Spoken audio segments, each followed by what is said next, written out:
स्वागत है आपका हमारे शो में, जिसमें हम बात करते हैं राजनीति से जुड़े लोगों से। और इस क्रम में आज हमारे साथ हैं सिद्धार्थनगर के कपिलवस्तु विधानसभा से विधायक श्यामधनी राही जी। सर, बहुत बहुत स्वागत है आपका। सर, आप स्नातक किए हैं बुद्ध विद्यापीठ से, तो स्नातक के दौरान या बाद में कब आपको ऐसा लगा कि राजनीति में आना चाहिए, यानी राजनीति में आना कैसे हुआ आपका? देखिए, हम लोगों के अंदर सेवा भावना विद्यार्थी जीवन से रहा। धार्मिक स्थलों पर रहे हम लोग और धीरे धीरे मन में ये भावना आई कि जनता का सेवा हो। जो आज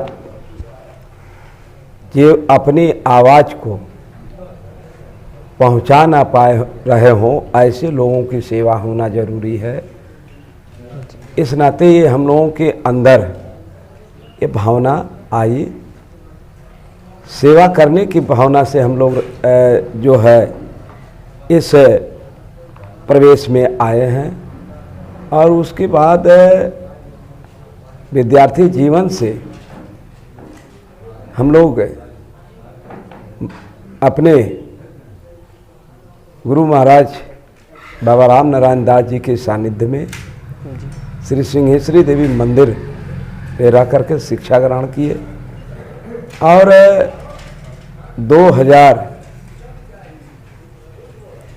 1988 में जी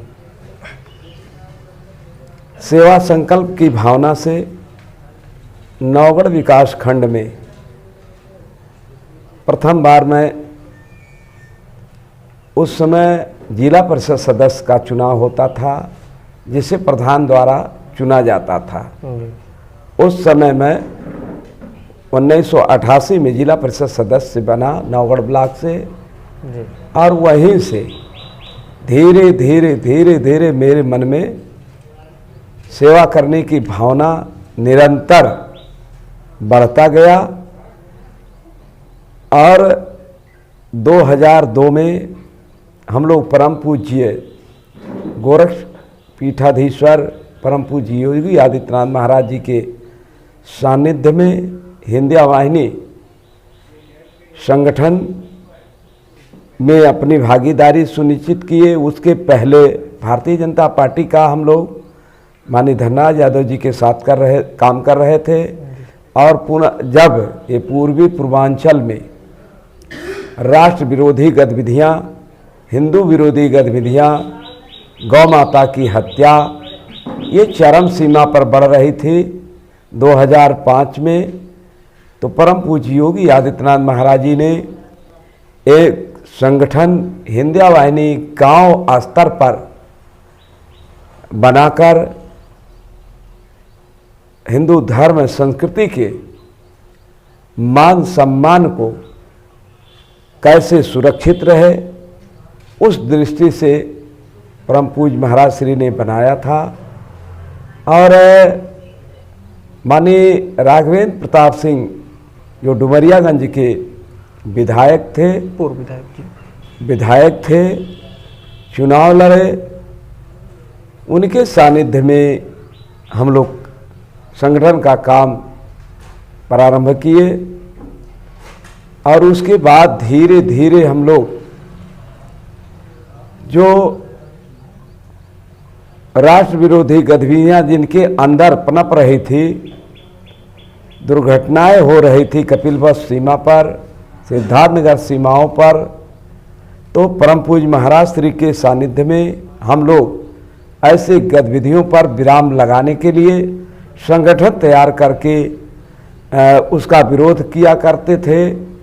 और परम पूज्य महाराज श्री ने 2005 में उनके सानिध्य में और माननीय राघवेंद्र प्रताप सिंह हिंदिया वाहिनी के प्रदेश के प्रभारी के नेतृत्व में हम लोग फिर आगे कदम जिला पंचायत सदस्य का रखा, प्रत्याशी बना और उसमें सर्वाधिक मतों से हम लोग विजयी हुए। और निर्दल को परम पूज्य महाराज श्री के आशीर्वाद से हम लोग जिला पंचायत अध्यक्ष बनवाया और बनाया गया। और उसके बाद धीरे धीरे फिर हम लोग आगे बढ़ने लगे और पुनः परम पूज्य महाराज श्री ने और उस समय भारतीय जनता पार्टी के शीर्ष नेतृत्व ने 2017 में कपिलवस्तु विधानसभा से भारतीय जनता पार्टी का प्रत्याशी बनाकर सेवा भावना से परम पूज्य महाराज श्री ने लाने का काम किया और कपिलवस्तु विधानसभा के सम्मानित मतदाताओं ने, भाग्य विधाताओं ने अपना समर्थन अमूल्य मत देकर अपना सेवक बनाने के लिए स्वीकृति दिया और पुनः हम लोग का सेवा भावना ही कर्तव्य काम कर रहे, सेवा भावना को दृष्टिगत रखते हुए काम कर रहे थे। हिंदुत्व और विकास मेरा संकल्प था। आम जनमानस सेवा और विकास की दृष्टि को देखते हुए और जो 5 वर्ष उत्तर प्रदेश में शांति परम पूज्य योगी आदित्यनाथ महाराज जी के शासन काल में आम जनमानस ने महसूस किया और ऐसे गरीब निरीह जो समय से निवाला नहीं पा पाते थे, ऐसे लोगों को इस कोरोना महामारी काल में उन्हें राशन मुहैया करा करके और जो है शांति देकर आम जनमानस यही कहते थे कि मोदी जी क्या खिलाया है, हम मोदी जी को वोट करने जा रहे हैं, वोट देने जा रहे हैं। वहाँ विधायक नगैर रहते थे, लेकिन ये 2 महापुरुष जो आज भारतवर्ष को 2 ऐसे महान सन्यासी मिले हैं जो अंतिम लाइन में खड़ा होने वाले व्यक्ति को उठाने का काम कर रहे हैं, उनको दृष्टिगत रखते हुए विधायकों का चयन किए हैं। हम आभारी हैं दीपावली के अवसर पर ऐसे भाग विधाताओं का जो पूरे उत्तर प्रदेश कपिलवस्तु में अपना अमूल्य मत आशीर्वाद देकर श्यामधनी राही को कपिलवस्तु विधायक बनाने का काम किए हैं और परम पूज्य योगी आदित्यनाथ महाराज जी उत्तर प्रदेश के मुख्यमंत्री बनेंगे और जो निरीहों, गरीबों, असहायों के जमीनों पर कब्जा किए थे, बुलडोजर चला था, जेलों में है, पुनः जो बचे खुचे हैं उन पर बुलडोजर चलाने के लिए बनाए हैं। जी विधायक जी, पिछली बार आप 1,14,000 वोट से जीते थे, इस बार 1,23,000 वोट आपको मिला। सर्वे में 1,22,224 जी। तो सर्वे में कपिलवस्तु विधानसभा की कोई बहुत अच्छी स्थिति ना होने के बावजूद आप कौन से मुद्दे लेकर जनता के बीच गए कि एकदम जादू चल गया श्यामधनी राही जी का?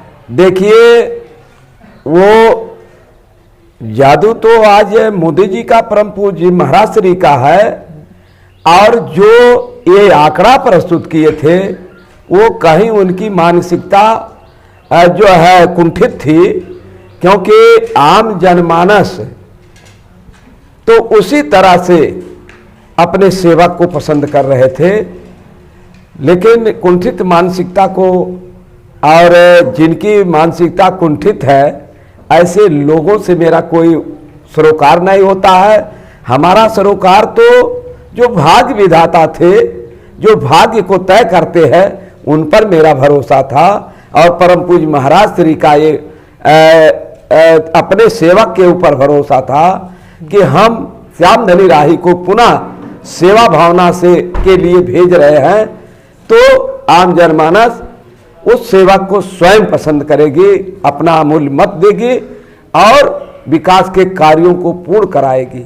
जी, तो विधायक जी, जीत का श्रेय आप किसे देंगे? क्या योगी मोदी फैक्टर ही सिर्फ काफी है, या आपका लोकल चेहरा, आपका व्यक्तित्व, किसको जीत का श्रेय देंगे? देखिए, जीत का श्रेय तो हमारे माननीय प्रधानमंत्री नरेंद्र मोदी जी और परम पूज्य योगी आदित्यनाथ महाराज जी का, और जो भाग्य विधाता जो कमल वाला बटन दबाने का काम किए हैं, ये तीनों लोगों को जाता है। विकास पर क्या कहेंगे? क्योंकि हम लोग चुनाव में गए लोगों के बीच तो पता चला कि विकास के नाम पर कुछ खास नहीं हो पाया था, ऐसी चर्चा थी लोगों के बीच में, तो क्या कहेंगे आप इस पर? देखिए, ये विरोधी चर्चा बनाए थे, जो कोई विकास का कार्य ही नहीं किए थे। उनका भी 5 वर्ष का कार्यकाल उनकी समाजवादी पार्टी की सरकार थी और मुख्यमंत्री उनके अखिलेश यादव जी थे, जो उनके कार्यकाल में 403 दंगे केवल हुए थे, जिसमें आम जनमानस प्रताड़ित हुआ था, हत्याएं हुई थी, तमाम व्यवसायिक प्रतिष्ठानें लूटी गई थे, माता बहनों का आबरू लूटा गया था। वो केवल यही काम किए थे और वही लोग ये प्रसारित काम करने का काम किए थे। मेरे कपिलवस्तु विधानसभा में 100 करोड़ रुपए का विकास का कार्य हमारे 5 विकास खंडों में चल रहा है। मैं गिना दे रहा हूं, आप चाहें तो देख लें या मेरे बातों पर विश्वास करें, या जो मेरे वार्ड से और हमारे उत्तर प्रदेश परम पूज्य महाराज जी के शासन काल के जो पत्र स्वीकृति के हैं उसको भी आप देख सकते हैं। जी, तमाम विकास के कार्य ठीक है हुए हैं, कई जगहों पर घूमने पर पता भी चला कि कहीं बना हुआ है, लेकिन एक सबसे ताजा उदाहरण जो है वो आपके यहीं बगल की सड़क है, नौगढ़ से होकर जाती है और सुहास तक। देखिए, तो इसकी स्थिति बहुत अच्छी नहीं रही। आप देखिए जी, कहाँ रह गया? 15 वर्ष नौगढ़ विधानसभा में एक बार कांग्रेस के प्रतिनिधि चुनाव जीते थे, 2 बार समाजवादी पार्टी के प्रतिनिधि चुनाव जीते थे, लेकिन कोई 15 वर्ष कोई कार्य नहीं हुआ इस कपिलवस्तु विधानसभा में। जो रोड माननीय धनराज यादव जी बनाए थे और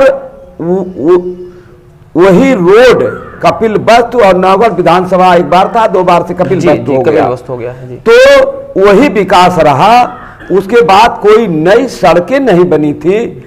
जब माननीय नरेंद्र मोदी प्रधानमंत्री जी बने और परम पूज्य योगी आदित्यनाथ महाराज जी उत्तर प्रदेश के मुख्यमंत्री बने, इसी कार्यकाल में 59 अंजलि बसौटे की रोडें बन रही हैं और 7 हमारी चौड़ीकरण की रोडें, जिसका लोकार्पण परम पूज्य महाराज श्री ने डुमरियागंज में आए थे।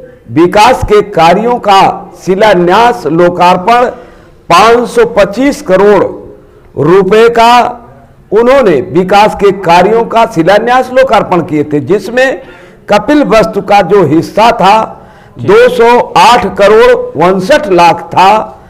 अब 525 करोड़ में 208 करोड़ 59 लाख रुपया कपिलवस्तु का विकास का था। आप इसी से अंदाजा लगा लीजिए कि 5 वर्ष में, जबकि कोरोना महामारी था, उसके चलते भी 5 और 10 करोड़ रुपए का कार्य हुआ।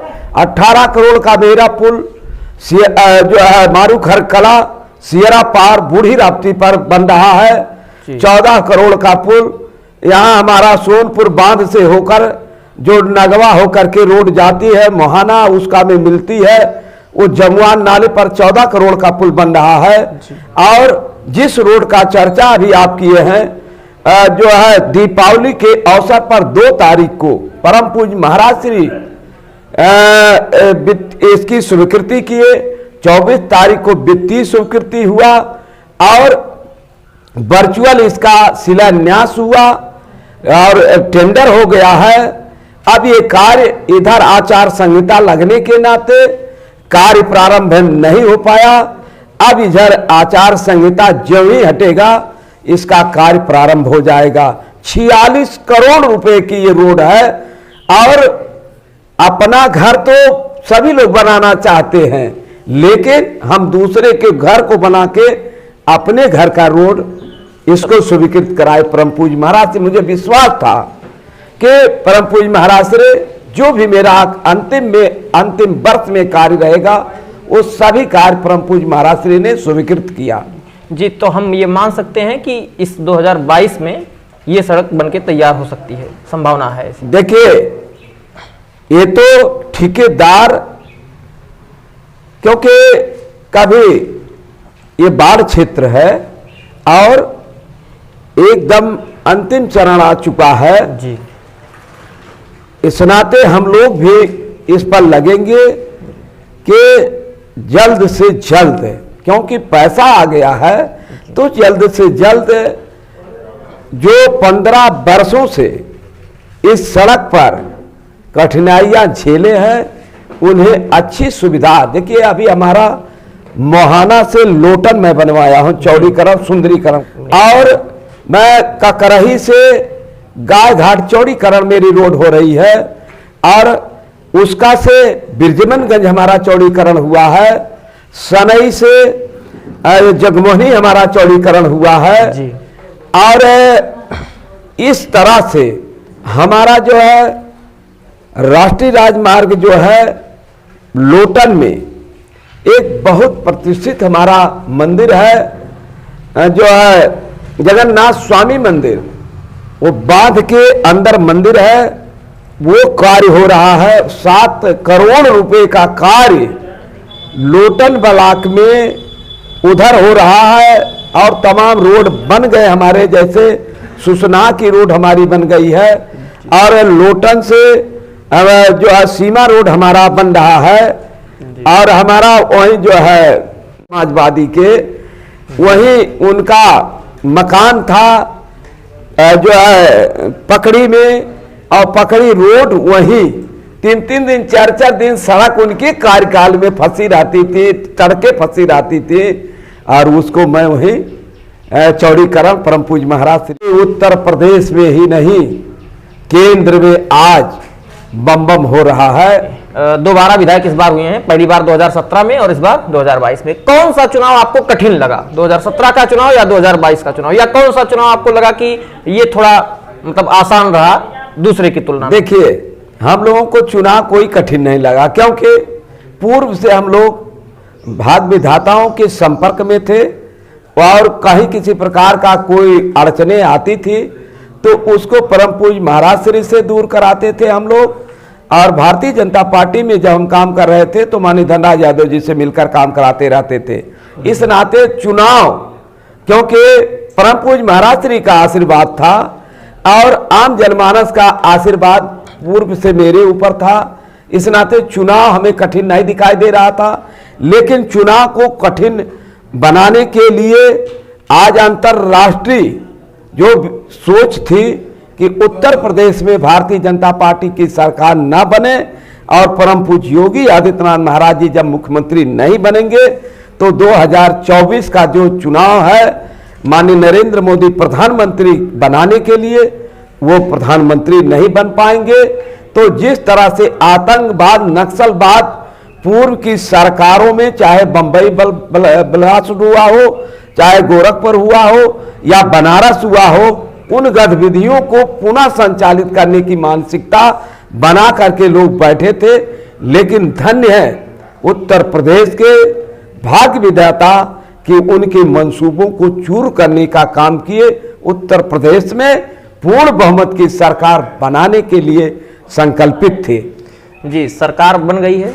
राय जी, क्या नई योजनाएं हैं जिसको लेकर आप जाएंगे जनता में, और जिसको लेकर के आप आगे देख रहे हैं विकास के नाम पर, जिससे कम से कम विरोधी अगली बार अगले चुनाव में विकास के नाम पर आप पर कोई आक्षेप ना उठा पाए? देखिए, विपक्षी तो कितना भी विकास का कार्य हो जाए, जिसकी मानसिकता केवल विरोध का है, अब विकास का नहीं है, तो कितना भी हम लोग काम कर दें तो उनके अंदर जो भावना है उसी को वो जो है लेकर चलेंगे।